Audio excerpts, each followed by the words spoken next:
இதோட ஆரம்ப கால அறிகுறிகள் என்னவா இருக்கும்? எதுவுமே தெரியாதுப்பா.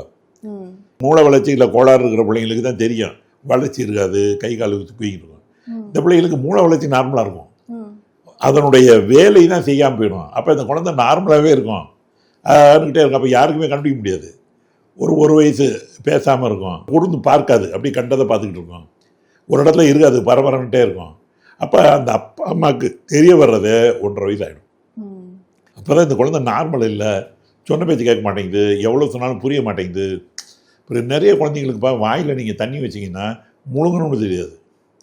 எவ்வளோ கொடுமை பாருங்கள். ஒரு வாயில் தண்ணி வச்சா முழுங்கணும் தெரியும், சாப்பாடு கொடுத்தீங்கன்னா வாயில் வச்சுட்டே இருக்கும். ஏன்னா அந்த பிள்ளைக்கு முழுங்குன்னு பிரெயின் சொல்லாது. அப்போ தான் அந்த அம்மாவுக்கு தெரியும், ஏன்னா வச்சு ஊட்டிக்கிட்டே இருக்கணும். மிச்ச பிள்ளைக்கு அப்படி இல்லை, லேதாக வச்சாலே சாப்பிட்ருவோம், தப்பு உண்டு, இதுக்கு சாப்பிடாதுங்க. இப்படி குட்டி குட்டி விஷயங்களால தான் கண்டுபிடிக்க முடியும். ஆனால் குறைஞ்சது 1.5 வயசுக்கு முன்னாடி எந்த தாயும் கண்டுக்க மாட்டேன். காரணம் என்ன அப்படின்னா, அந்த தாய்மார்களுக்கு தான் குழந்தை ஒரு குறைபாடோடு இருக்குன்னு சொல்ல கூச்சமாக இருக்கும்.